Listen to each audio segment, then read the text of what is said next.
Hola, mi nombre es Mónica Rocha. Soy docente de la institución educativa Cristóbal Colón en el área de ciencias naturales. Trabajo en los grados de 9º a 11. Nuestra unidad tiene como tema central el agua. Bienvenidos a Eso que llaman agua.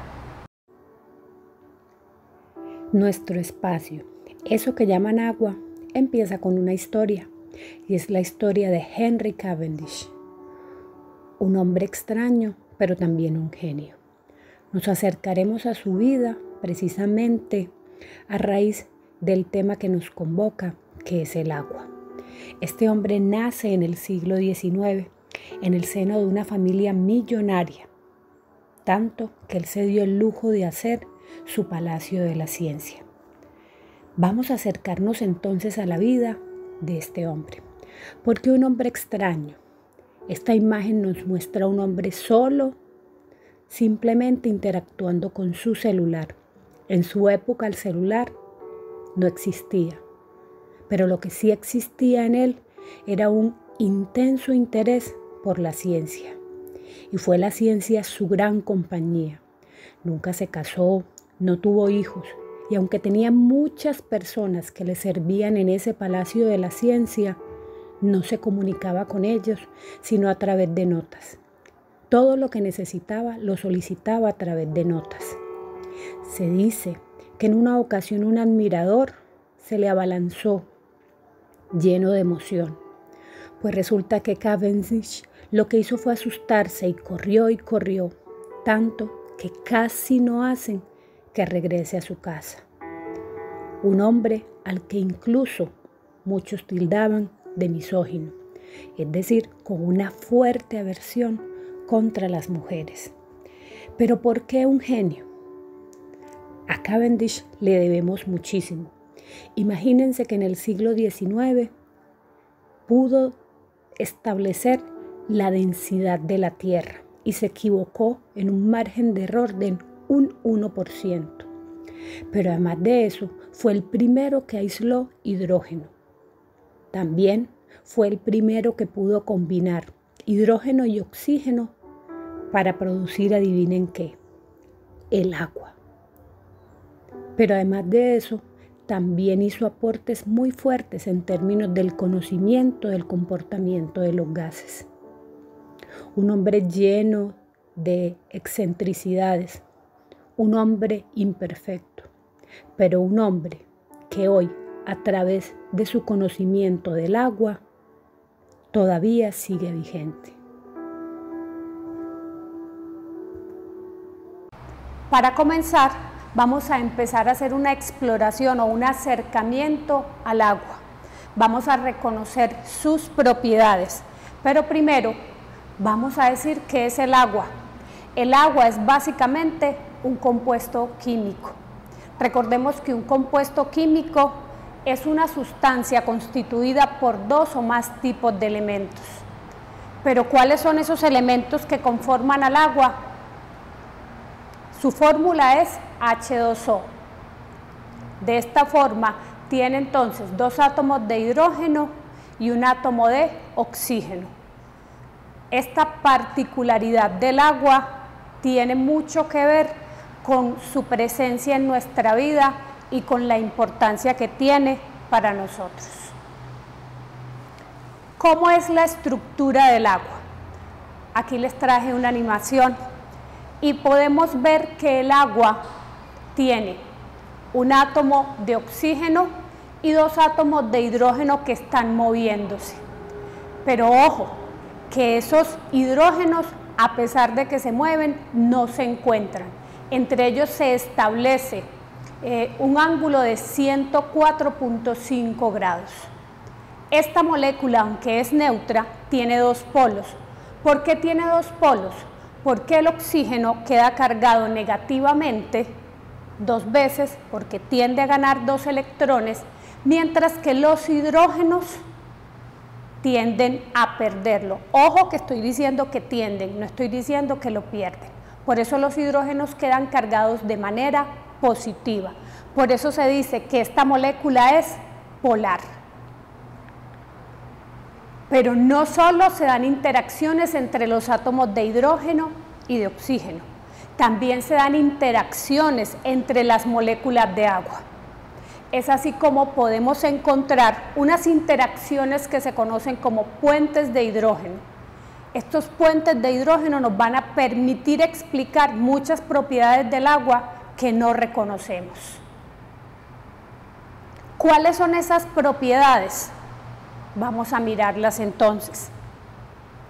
Primero, el agua y sus propiedades organolépticas, es decir, esas propiedades que podemos percibir a través de los sentidos. El agua no tiene color. ¿Y por qué no tiene color? Porque todas las radiaciones la atraviesan. Ella no refleja ningún tipo de radiación. Profe, pero en ocasiones podemos ver que el mar se ve de color azul.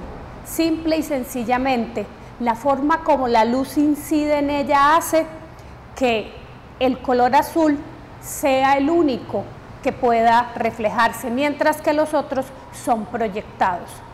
Otras dos propiedades tienen que ver con que ni tiene olor ni tiene sabor. El agua sabe y huele a lo que tenga en su interior. El agua es la única sustancia que puede encontrarse en los tres estados. Recordemos que ya no nos están hablando solamente de 3 estados, sino de 7, ¿cierto? Pero aquí vamos a hablar de 3 estados de agregación básicos. Un primer estado, el estado físico, que es el estado sólido. Otro estado, que es el estado líquido, y un estado que es el estado gaseoso. Vamos a mirar a través de esta animación cómo esos estados pueden cambiar cuando le suministramos calor. Esta animación nos muestra cómo se producen los cambios de estado en el agua, por acción, en este caso, de un aumento de temperatura. Si vemos, arranca con menos 25 grados centígrados. Empezamos a calentar y miren que el recipiente está en estado sólido, el material que está en el recipiente. Sigue el proceso de calentamiento, las moléculas empiezan a moverse entre ellas y también empieza a suscitarse el cambio de estado. Seguimos calentando y las moléculas se separan aún más para llegar al estado gaseoso. De esa forma hemos conseguido un cambio de estado en el agua a partir del aumento de temperatura. Bueno, seguimos entonces ahora con la curva de calentamiento. ¿En qué consiste esa curva de calentamiento? Y ojo que esto es muy importante, porque esta curva de calentamiento nos va a mostrar cómo se pueden generar los cambios de estado, pero cómo podemos graficarlos. Es importante que atendamos a esta curva de calentamiento porque nos explica por qué en algunas circunstancias el agua tiene tanto potencial como termorregulador. Bueno, esta curva de calentamiento nos está mostrando cómo podemos graficar los cambios en el estado del agua. Arrancamos suministrando calor, aumenta la temperatura y en esas zonas en las que no se producen aumentos de temperatura, lo que está ocurriendo es que las moléculas se están separando. Miren que arrancamos desde menos 25 grados centígrados hasta 100 grados centígrados, punto en el que se presenta la temperatura de ebullición del agua. Gracias a este fenómeno podemos entonces reconocer el ciclo del agua que se da en la naturaleza. Otra propiedad del agua y una propiedad súper importante es la densidad. Todos los cuerpos, cuando pasan del estado líquido al estado sólido, aumentan su densidad. Esto no ocurre con el agua. ¿Y por qué no ocurre con el agua? Porque el agua adquiere su mayor valor de densidad cuando está a 4 grados centígrados. Por debajo de esos valores, el agua va a ser mucho menos densa. Profe, ¿y eso cómo lo podemos ver en la vida real? De esa manera nos explicamos por qué el hielo flota en agua. Esa es la explicación que podemos darle, por ejemplo, a fenómenos como en las zonas geográficas de los polos existe una capa de hielo sobre el agua, y esto es importantísimo porque allí se preserva la vida. Elevado calor específico. ¿Qué pasa con el agua y su calor específico? El agua puede almacenar gran cantidad de calor. Por eso nosotros podemos encontrarnos con circunstancias en las que si estamos en una fogata y necesitamos agua caliente, podemos llenar el tarro de agua completamente sin dejar aire, tirarlo a la fogata y esa botella de plástico no se va a derretir. ¿Y por qué no se derrite? Simple y sencillamente porque el agua absorbe el calor y no permite que el plástico pueda ser derretido. Cohesión y adhesión, dos propiedades muy importantes y que están relacionadas con eso que hemos llamado los puentes de hidrógeno.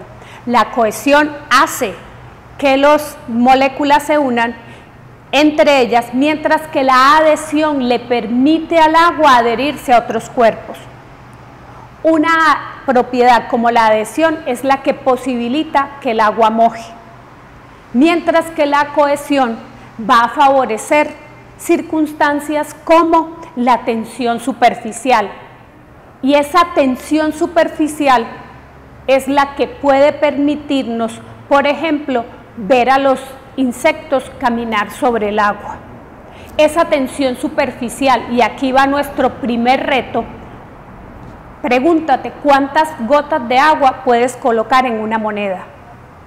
Te vas a dar cuenta que puedes colocar varias, y es porque el agua genera una capa sobre su superficie que mantiene las gotas unidas. Pero además también te propongo otro reto. Trata de identificar qué propiedades de las que hemos visto podemos observar en la naturaleza.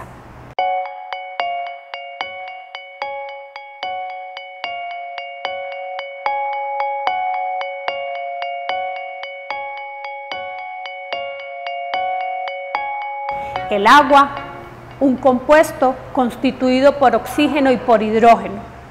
Sus moléculas se unen entre sí a través de puentes de hidrógeno. Esos puentes de hidrógeno hacen del agua una molécula especial, una molécula extraña como ese hombre del que tenemos el cuento, es decir, Henry Cavendish. Hemos entonces culminado nuestro primer acercamiento al agua.